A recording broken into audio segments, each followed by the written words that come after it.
ஓவராலா பார்த்தோம் அப்படின்னா இந்த தொகுதியினுடைய வெற்றி தோல்வியை தீர்மானிக்கக்கூடிய இடத்துல வந்து சௌராஷ்டிரா மக்கள் தான் முதலிடத்துல இருக்காங்க. ஸோ எம்டிஎம்கேவை திமுகவில் நிறுத்தி ஜெயிக்க வைக்க முடியுதுன்னா அதிமுக நினைச்சா இங்க பாஜகவை நிறுத்தி வெல்ல வைக்கலாம். இதுவரை மதுரை மாநகராட்சி பார்க்காத ஒரு ஊழலை சந்தித்ததாக நம்ம பார்த்தோம். அப்போதெல்லாம் வாய் மூடி மௌனமாக கடந்தான் போயிருக்காரு. தெப்பக்குளத்தை சுத்தி 4 லைட்டு போட்டிருக்காருங்க, அது மட்டும் தான் அவர் பண்ணியிருக்காரு. இது கவுன்சிலர் பண்ற வேலை, இதுக்கு எதுக்கு ஒரு எம்எல்ஏ? திமுக வேணாங்க, நாங்க தூக்கி போறதுக்கு ரெடி ஆயிட்டோங்க அப்படிங்கிற ஒரு மூட் இருக்கு இல்லையா, அது வந்து இன்னும் எக்ஸ்பிளிசிட்டா தெரிய ஆரம்பிக்கல. எதுவுமே சரியில்லை. ரோடு போக்குவரத்தோ, ஒரு குடிநீர் பிரச்சனையோ, சுகாதாரத்துறையோ பொதுவாக சொல்ல வரேன். நான் வந்து அரசியலுக்காக பேசலை, மக்களுடைய ஒரு இது இயல்பத்தை பேசுகிறேன். இருக்கிறதுல மகா மட்டமான ஆட்சி தான். யாருக்குமே பாதுகாப்பு கிடையாது, ஒன்றும் கிடையாது. எதுவும் நம்ம சொல்றத எதுவும் கேட்கவும் மாட்டாங்க. எல்லா விலைவாசியும் கூட்டிகிட்டே போயிட்டாங்க. எதுவுமே இது கிடையாது. விஜய் ஒருவேளை இந்த கேம்ல இன்னைக்கு வராம இருந்திருந்தா இந்த கிரவுண்ட் வந்து இன்னும் ரொம்ப கிளியரா இருந்திருக்கும். எடப்பாடி பழனிசாமி அவர்களை விட, ஸ்டாலினை விட யார் அதிகமாக இருக்கிறார்? விஜய். தூத்துக்குடி துப்பாக்கி சூடு நடந்த பொழுது இரவு பைக்ல ஒவ்வொருத்தவங்க வீடா போன ஒரு விஜய். ஒரு பிரச்சனைன்னு வரும் பொழுது அவர் ஓடி ஒளிஞ்சாரு நான் சொல்ல மாட்டேன், ஒதுங்கி நின்னாருன்னு வச்சுக்கோங்க.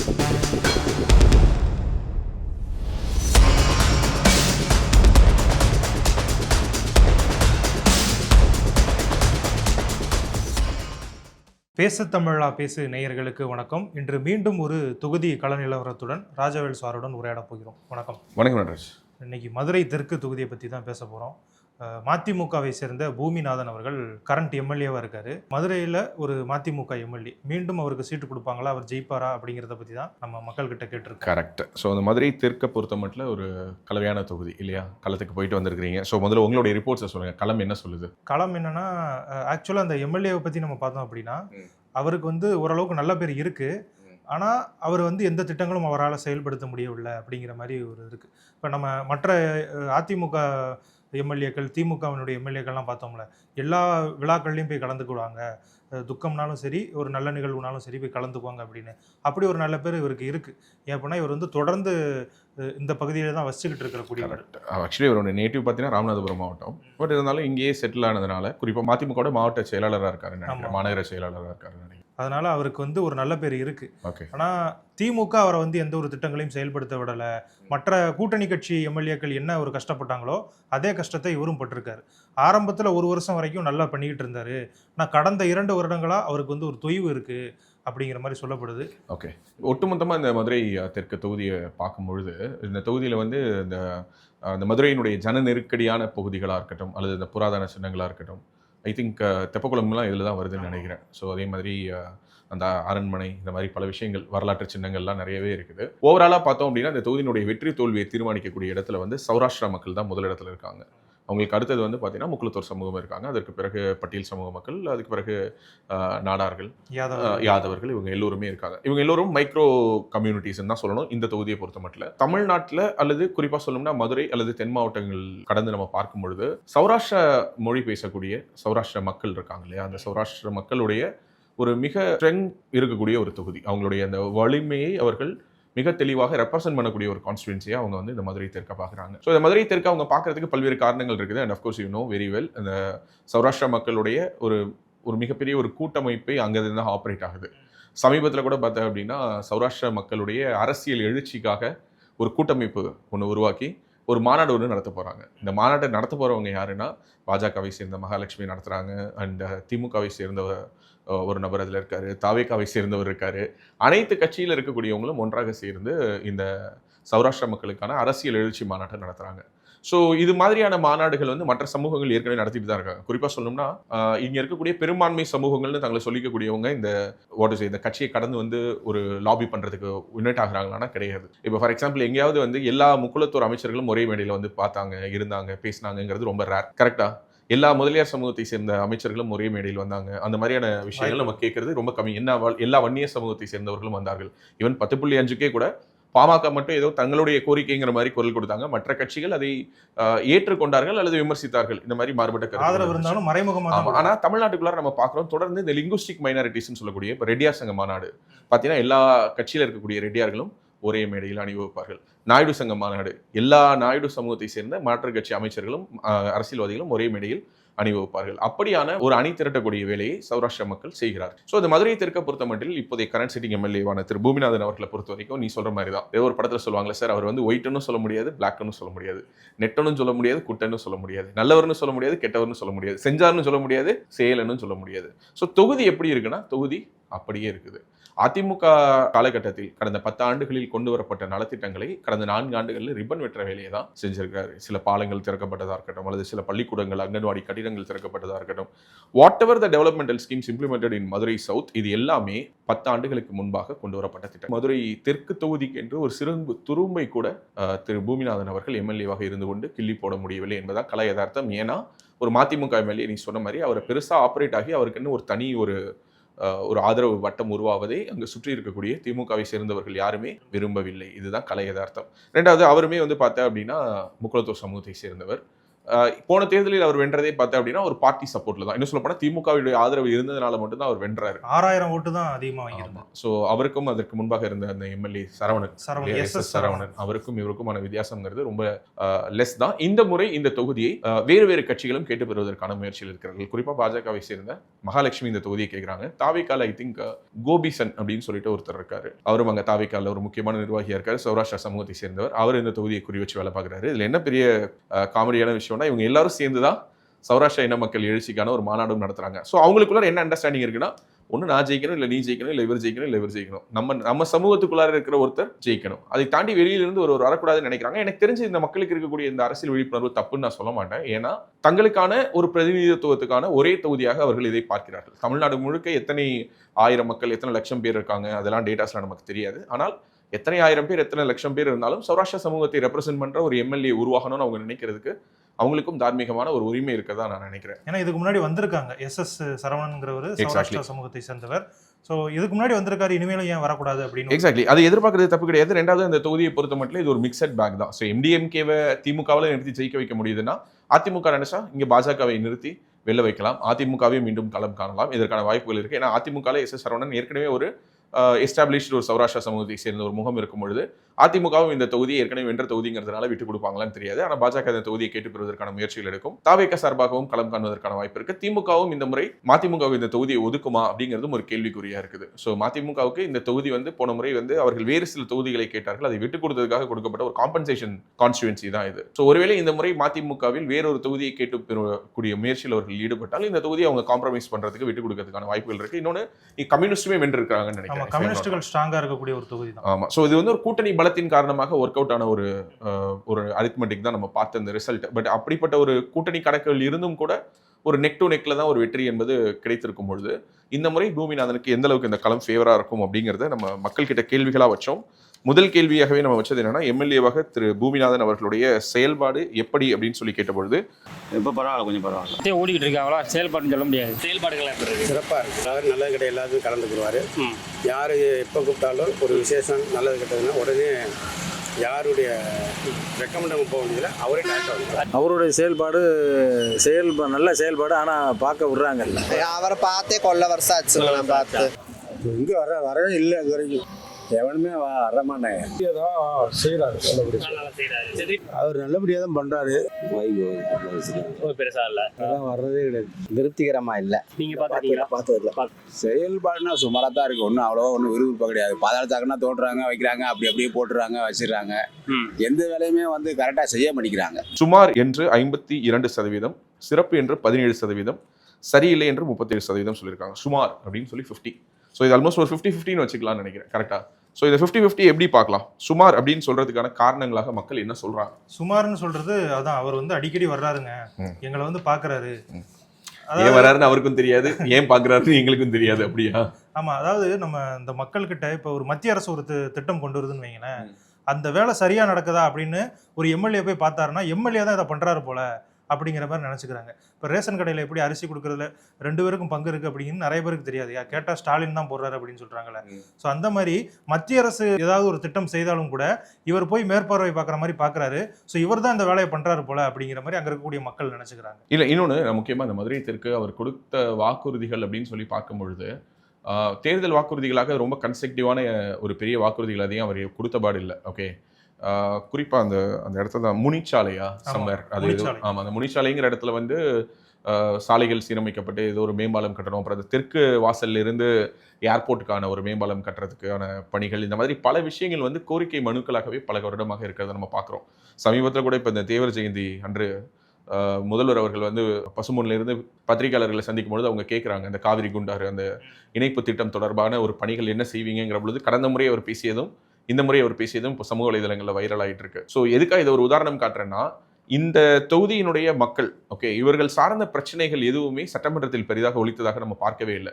இருந்த இடம் தெரியாம இருந்துட்டு போயிடணுங்கிற மாதிரியான ஒரு அரசியலை மேற்கொண்டிருக்காரு. கடந்த 5 ஆண்டுகள்ல அவரை பத்தி சமூக ஊடகங்களா இருக்கட்டும் அல்லது பத்திரிகை செய்திகளா இருக்கட்டும் பூமிநாதன் பத்தி என்ன வந்திருக்குன்னு சொல்லி பார்த்தா ஒரே ஒரு ஆர்டிகல் வந்திருக்கு. அந்த ஆர்டிகல் என்னன்னா, அவருடைய சொந்த ஊரான ராமநாதபுரம் பக்கத்துல கமுதியில அவர் இன்னமும் விவசாயம் பண்ணிட்டு இருக்காரு அப்படிங்கிறது ஒரு ஆர்டிகலா வந்திருக்கு. இதை தவிர்த்து கடந்த 5 ஆண்டுகளில் அவர் என்ன விவசாயம் செய்து கொண்டிருந்தார், என்ன செய்து கொண்டிருந்தார், மக்களுக்காக என்ன பண்ணாரு, மக்கள் தேர்ந்தெடுத்து அனுப்பின எம்எல்ஏவா அவர் வந்து சட்டசபையில் என்ன பேசினாரு, என்ன கவன ஈர்ப்பு தீர்மானம் கொண்டு வந்தாரு, ஒட்டுமொத்த மதுரை மாநகராட்சியும் லஞ்ச ஊழலில் திளைத்து இதுவரை மதுரை மாநகராட்சி பார்க்காத ஒரு ஊழலை சந்தித்ததாக நம்ம பார்த்தோம். அப்போதெல்லாம் வாய்மூடி மௌனமாக கடந்தான் போயிருக்காரு. மதிமுக என்பது ஒரு தனி கட்சிங்கிறதே அவரெல்லாம் மறந்துட்டாரு. திமுகவினுடைய ஒரு அங்கமாகவே தான் கருதி செயல்படக்கூடிய ஒரு இடத்தில் தான் இருக்கிறார். பொதுமக்களை பொறுத்த மட்டும் அவர் ஒண்ணுமே செய்யலைங்க. அவர் என்னமோ நல்லவர் தான், ஓகே மாப்பிள்ளை நல்லவர் தான், ஆனால் அவர் போட்டிருக்க சட்டம் என்னதுங்கிற மாதிரி அவர் நல்லவர் தாங்க, ஆனால் இங்கே திமுக அவரை செயல்பட விடவில்லை என்பதுதான் பொதுமக்களுடைய பெரும்பான்மையான செஞ்சார் அப்படின்னு கேட்டோம்னா, தெப்பக்குளத்தை சுற்றி 4 லைட்டு போட்டிருக்காருங்க, அது மட்டும் தான் அவர் பண்ணியிருக்காரு அப்படிங்க. இது கவுன்சிலர் பண்ற வேலை, இதுக்கு எதுக்கு ஒரு எம்எல்ஏ? ஸோ ஒரு 4 லைட்டு போடுறதுக்காக ஒரு எம்எல்ஏவை தேர்ந்தெடுத்து அனுப்பியிருக்கிறாங்க மதுரைக்காரங்க. ஸோ அவருடைய செயல்பாடு எப்படி என்ற கேள்வியை தொடர்ந்து மீண்டும் அவர் வெல்வாரா அவர் என்ற கேள்விக்கு மக்கள் சொல்லியிருக்கிற பதில் ரொம்ப ஆச்சரியமான ஒரு பதிலாக இருக்கு. ஜெயிப்பாரு தோப்பாருன்னு சொல்லணும். கருத்து இல்லை அப்படின்னு 56%, ஓகே இல்லைன்னு 30%, கருத்து இல்லைன்னு 56%, 14% ஆம்னு சொல்லியிருக்காங்க. ஸோ இந்த கருத்து இல்லைங்கிற 56% நான் எப்படி புரிஞ்சுக்கிறேன்னா, இன்னும் இந்த மக்கள் வந்து ஒரு டிசிஷனுக்கு வரல.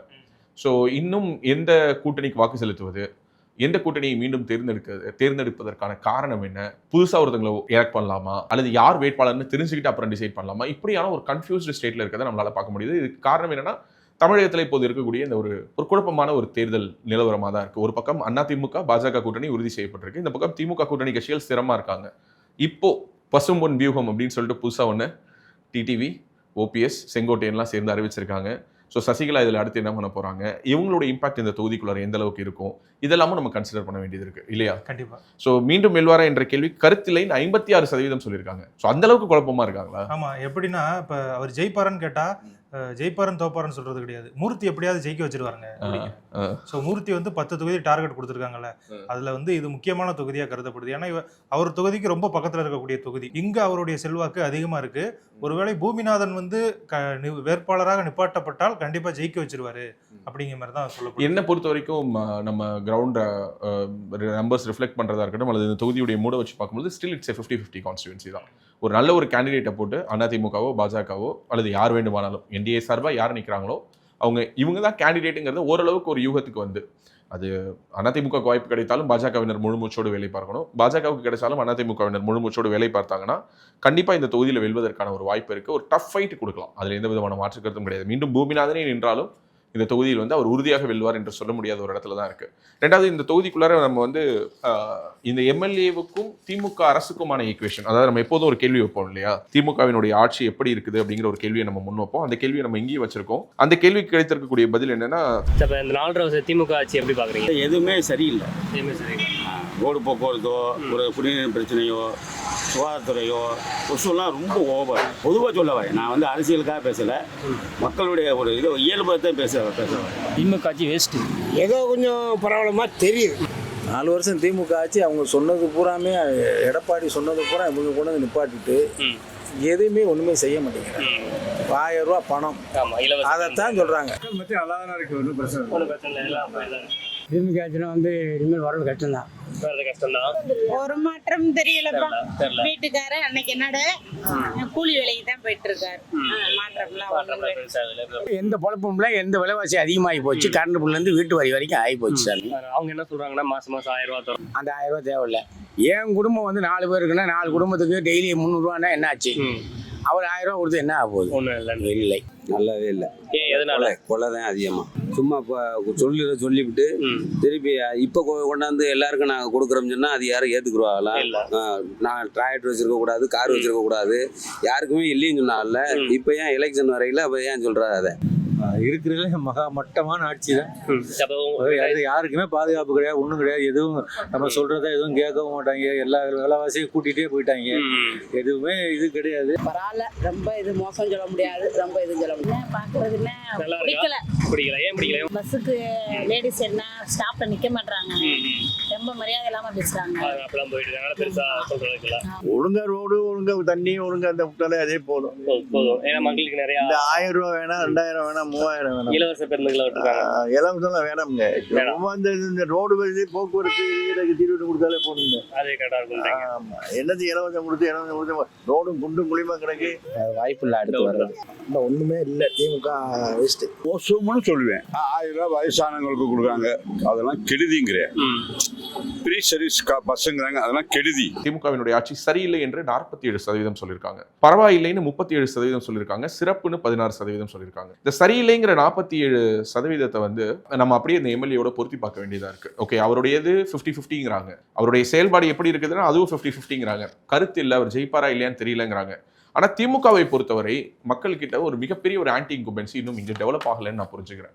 ஏன்னா இந்த ஆன்டி இன்குபென்சியை நான் எப்படி மெஷர் பண்றேன் அப்படின்னா, களத்துக்கு போகும்போது திமுக வேணாங்க, நாங்க தூக்கி போறதுக்கு ரெடி ஆயிட்டோங்க அப்படிங்கிற ஒரு மூட் இருக்கு இல்லையா, அது வந்து இன்னும் எக்ஸ்பிளிசிட்டா தெரிய ஆரம்பிக்கல. ஒரு கோவம் இருந்தது இல்லை, இப்போ 96ல ஒரு கோவம் இருந்தது நம்ம பார்த்தோம். இன்னும் சொல்ல போனா 96 to 2001 கலைஞர் கொடுத்தது ஒரு பெட்டர் கவர்னன்ஸ், பட் இருந்தும் கூட மக்கள் ஒரு ஆட்சி மாற்றத்துக்கு தயாரானாங்க. எகைன் 2006ல அதே மாதிரியான ஒரு ஆங்கர் ஸ்பார்க்கை நம்ம பார்த்தோம். அந்த ஆடு மாடு கோழி பலியிடுவதை தடுத்து ஒரு அரசாணை போட்டாங்க, எஸ்மா டெஸ்மா சட்டங்கள் வந்துச்சு, இந்த மாதிரி பல காரணங்களை நம்மளால பார்க்க முடிஞ்சது. ஸோ அதே மாதிரியான ஒரு 2006 to 11ல மின்வெட்டு, ரவுடிசம், கட்ட பஞ்சாயத்து, நில அபகரிப்பு, இந்த மாதிரி நிறைய விஷயங்களை நம்ம பார்த்தோம்.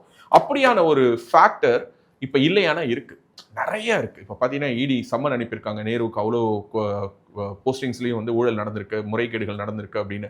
இவ்வளவு விஷயங்கள் நடந்தும் கூட, சமூக ஊடகங்கள் இவ்வளவு பேசியும் கூட மக்களிடம் இன்னும் அந்த கோபம் முறையாக சென்று சேர்ந்திருக்கா அப்படிங்கிற இடத்துல ஒரு சின்ன கன்ஃபியூஷன் இருக்கதா பாக்குறேன். இந்த கன்ஃபியூஷனுக்கு மிக முக்கியமான காரணமா நான் யாரை சொல்லுவேன்னா விஜய் தான் சொல்லுவேன். விஜய் ஒருவேளை இந்த கேம்ல இன்னைக்கு வராம இருந்திருந்தா இந்த கிரவுண்ட் வந்து இன்னும் ரொம்ப கிளியரா இருந்திருக்கும். ஏன்னா ஒரு பக்கம் திமுக அலையன்ஸ், இன்னொரு பக்கம் அதிமுக பாஜக அலையன்ஸ், எப்போதும் போல நாம் தமிழர் ஒரு தனி அலையன்ஸ், மீதம் இருக்கக்கூடிய கட்சிகள் சிறு சிறு அணிகளாக குழுக்களாக இருந்திருக்கலாமே தவிர இந்த 4 முனை போட்டிங்கிற ஒரு வாய்ப்பு உருவாகாமல் இருந்திருக்கும். ஸோ விஜய் வந்ததனுடைய அந்த தாக்கத்தை நாம் மதுரை தெற்கு வரை நம்மால் பார்க்க முடிகிறது. நேரடியாக அதுக்கு விஜய் காரணம் நான் சொல்ல மாட்டேன், ஆனால் விஜய் மாதிரியான ஒரு ஃபேக்டர் வந்ததுனால மக்களுக்கு இன்னும் ஒரு கன்ஃபியூஷன் இருக்கு. யாரை தேர்ந்தெடுக்கலாம், விஜய் இங்கே வருவாரா, விஜய் அங்கே போவாரா? இப்போ விஜய் இல்லைன்னா அந்த கேள்விக்கு இடம் இல்லை. இந்த war is between DMK and ADMK, என்டிகேயோட ஓட் ஷேர் என்னங்கிறதோட இந்த தேர்தல் முடிஞ்சிருக்கும்.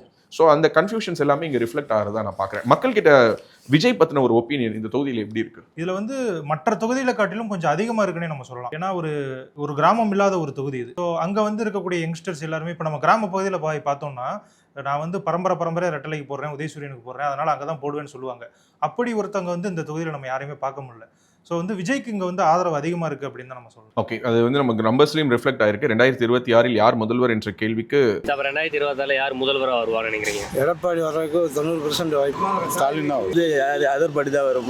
எடப்பாடி வர மாதிரி தான் தெரியுதா? 26ல வந்து ஏடிஎம்கே வரும், ஏடிஎம்கே வரும், கூட்டணி வரும், பிஜேபியோட கூட்டணி. என்ன கேட்டா நான் தளபதி விஜய் தான் சொல்லுவேன். முதல்வர் கூட்டணி ஆட்சி தான் வரும். ஸ்டாலின் அவர் தான். அது வந்து கூட்டணி ஆட்சி தான் வரும். சிஎம் வரணும்னு எதிர்பார்க்குறது விஜய் தான் எதிர்பார்க்குறோம். அது சொல்ல முடியாது. என்ன டவுட்ல தான் இருக்கு. திமுக ஸ்டாலின் தான். பாரதிய ஜனதா கட்சி எந்த கூட்டணியில் இருக்கோ அந்த கூட்டணிக்கு எனக்கு எடப்பாடி தான் வரணும்.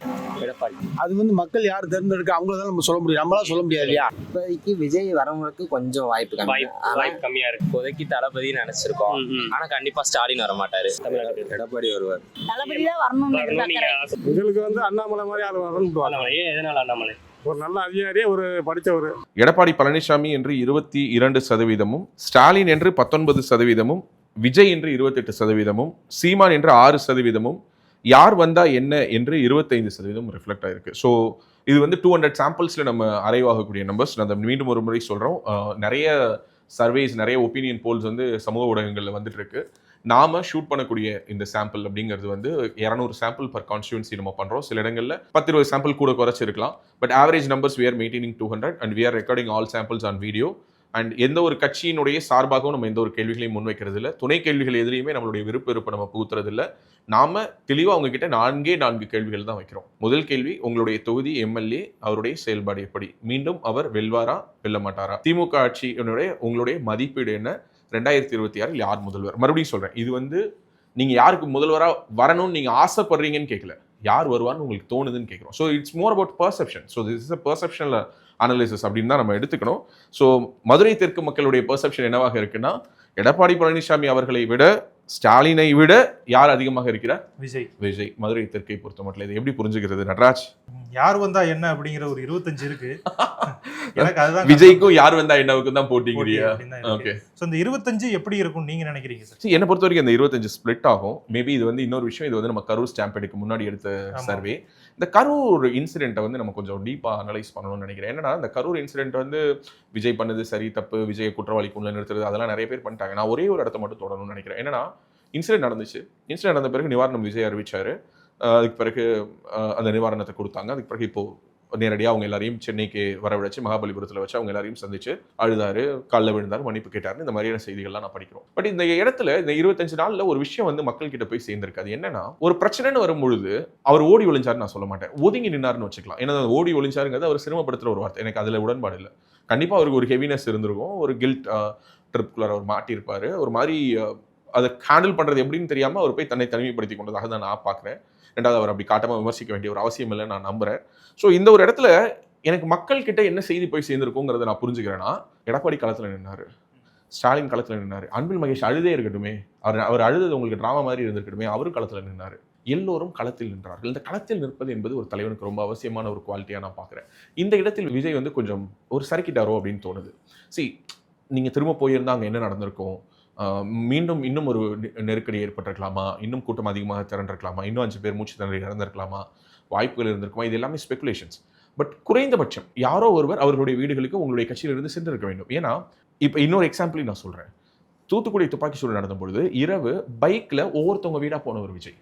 ஸோ விஜய்க்கு வந்து எல்லார் வீட்டுக்கும் போய் ஆறுதல் சொல்லுங்க நம்ம பாடம் எடுக்க வேண்டியதில்லை. இந்த இடத்துல ஏன் அவர் தடுக்கப்பட்டார் அல்லது ஏன் அவர் வந்து அந்த இடத்துல சறுக்குனாருங்கிறது தான் ஒரு கேள்வியா இருக்கு.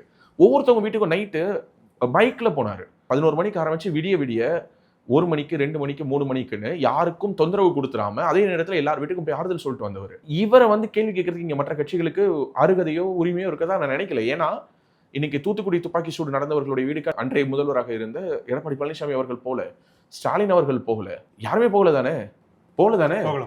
ஸோ அப்போ அதுக்கு பிறகு எத்தனையோ இன்சிடென்ட்ஸ் நடந்திருக்கு. அவங்க எல்லார் வீடுகளுக்கும் அவர்கள் யாரும் போகல. லாக்அப் மரணங்கள் அத்தனை நடந்து கொண்டிருக்கிறது. அவர்கள் எல்லோருடைய வீட்டுக்கும் போயிட்டாங்களா? இப்போ தமிழ்நாடு முழுக்க போயிட்டு இருக்காரு. இப்போ பசுமன் வரைக்கும் போயிட்டு வந்திருக்காரு முதல்வர். ஏன் அப்படியே பக்கத்துல தானே சிவகங்கையில போயிட்டு மானாமதுரையில போயிட்டு அஜித்குமாரோடைய வீட்டில் போய் மடப்புறத்துல போய் ஆறுதல் சொல்லிட்டு வரலாம்ல, போன்ல சாரி சொன்னார்ல, போயிட்டு சொல்லிட்டு வரலாம்ல. ஸோ அப்போ அவருடைய வீட்டுக்கு அவர் போகல தானே. இப்படி எல்லாம் கேள்வி கேட்டோம்னா யாருமே யார் வீட்டுக்கும் போயிருக்க மாட்டாங்க. இதற்கு எத்தனையோ உதாரணங்கள் இருக்குது. இப்போ கரூர் சம்பவத்தில் இறந்து போனவர்கள் தாவேகா கட்சியினர் மட்டும் தானா? இல்ல, பொதுமக்களும் இறந்து போயிருக்கலாம்ல, கட்சிக்காரங்களும் இருந்திருப்பாங்க. பட் அதை தாண்டி பொதுமக்களும் இறந்து போயிருப்பாங்கல்ல. தமிழ்நாட்டில் இருக்கக்கூடிய அத்தனை எதிர்கட்சி தலைவர்களும் அல்லது ஆளுங்கட்சி தலைவர்கள் அத்தனை பேரும் அவங்க எல்லாருடைய வீட்டுக்கும் போயிட்டு வந்துட்டாங்களா? ஸோ அதனால வந்து விஜய் ஒவ்வொரு வீட்டுக்கும் போயிருக்கணும் போக வேணாங்கிறது வந்து பொலிட்டிக்கலி இவங்க வைக்கக்கூடிய கமெண்ட்ஸ் கிரிட்டிசிசம்லாம் தாண்டி பர்சனலாக நான் என்ன ஃபீல் பண்ணுறேன்னா, மக்களுக்கு ஒரு ராங் மெசேஜ் கன்வே ஆயிருக்கு. ஒரு பிரச்சனை வந்துச்சுன்னா தாவேகாவினர் ஒதுங்கிடுவாங்க, அவங்கள வந்து ரீச் அவுட் பண்ணுறது கஷ்டம், அவங்களால களத்தை எதிர்கொள்ள முடியாது அப்படிங்கிற ஒரு இம்ப்ரெஷன். இதை தான் ஆக்சுவலி இங்கே இருக்கக்கூடிய மற்ற கட்சிகள் வந்து நிறுவ முற்பட்டாங்க. அன்ஃபார்ச்சுனேட்லி அந்த மாதிரியான ஒரு இன்சிடென்ட் நடந்து அது இன்னைக்கு மற்ற கட்சிகள் வந்து தாவேகாவை நோக்கி அந்த குற்றச்சாட்டை வைப்பதற்கு வசமாகிடுச்சு. ஸோ இந்த ஃபேக்டர்ஸ்லாம் பார்க்கும்பொழுது கண்டிப்பாக இந்த நம்பர்ஸ் வந்து ரிவர்ஸ் ஆயிருக்கும். நேரம் இந்த 28 எடப்பாடி பழனிசாமிக்கு வந்திருக்கலாம், ஸ்டாலினுடைய பர்சன்டேஜ் கூடி இருக்கலாம், சீமானுக்கு 6% இருக்கு, அந்த 6% 7%, 10% மாறி இருக்கலாம். இந்த யார் வந்தா என்னங்கிற 25% கூடுமான வரை கணிசமாக மாறி இருப்பதற்கான வாய்ப்பு இருக்கு. 200% விஜய்க்கு டிப் இருக்கும். அதில் எனக்கு எந்த விதமான டவுட்டும் கிடையாது. விஜய் காலில் விழுந்துட்டாரு, அழுதுட்டாரு, அதனால சிம்பத்தி உருவாயிடுச்சு, என்ன வேணாலும் சொல்லட்டும். கரூர் இன்சிடென்ட் கண்டிப்பாக தாவேகாவினுடைய அரசியல் வரலாற்றில் ஒரு மிகப்பெரிய கரும்புள்ளி. அது மட்டுமல்ல, ஹவு இட் வாஸ் ஹேண்டில்ட் அப்படின்னு ஒன்று இருக்குல்ல. புஜியானந்த் வந்து கைது செய்யப்பட்டிருக்கலாம், ஏன் அவர் ஓடி ஒளிஞ்சாரு அப்படிங்கிறதுக்கு இங்கு கேள்விக்கு பதில் இல்லை. ஆதவ அர்ஜுனா, சிடிஆர் நிர்மல்குமார், யாராவது ஒருவராவது கைது செய்யப்பட்டு சிறைக்கு போயிருந்தா என்ன இருக்க போது? 10 நாள்ல 15 நாள்ல ரிமாண்ட் ஆகி வெளில வந்திருக்க போறீங்க, உள்ளார போய் என்ன செக்கா எடுக்க போறீங்க? ஒன்றும் கிடையாது. ஸோ அப்படி இருக்கும்போது எல்லோருமே பதுங்கியது, ஒதுங்கியது, மறைந்தது, ஓடி ஒளிந்தது, இது எல்லாம் சேர்ந்து இந்த கட்சியினுடைய இமேஜ்ல ஒரு டிப் இருக்கும். அது மேபி நம்ம அடுத்தடுத்த சர்வேஸ்ல நம்ம இந்த மதுரை தெற்க நம்ம சர்வே பண்ணோம்னா அப்போ ரிஃப்ளெக்ட் ஆகும். பட் ஆஸ் ஆஃப் நவ் இன்றைய கள நிலவரம் நம்மளோட ரிப்போர்ட்டாக இருக்கட்டும், ஐ திங்க் ஏற்கனவே ஜூனியர் விடனில் இதே தொகுதி பற்றின சர்வே நிலவரங்கள் வந்திருக்கு. அவங்களுமே இதே தான் சொல்லியிருக்காங்க. என்னன்னா 2 கட்சிகளுமே, அதை 2 கூட்டணிகளும், திராவிட முன்னேற்ற கழக கூட்டணி, அண்ணா திராவிட முன்னேற்ற கழக கூட்டணி, இரண்டுமே சரிசமமான பலத்தில் இருக்கிறது. அதிமுக பாஜக கூட்டணியிலும் வேட்பாளர்கள் இருக்கிறார்கள். திமுகவிலும் கரண்ட் எம்எல்ஏக்கு பதிலாக வேறு சிலர் வந்து சீட்டு கேட்டு இருக்காங்க. திமுகவை சேர்ந்தவர்களே நாங்கள் மறுபடியும் இங்கே போட்டியிடணும் அப்படின்னு சொல்லி கேட்குறாங்க. இங்கே அதே மாதிரி பாஜகவை சேர்ந்த பேராசிரியர் ராம ஸ்ரீனிவாசன், பேராசிரியர் மகாலட்சுமி இவங்கெல்லாம் வந்து இந்த தொகுதியை கேட்டுட்டு இருக்காங்க.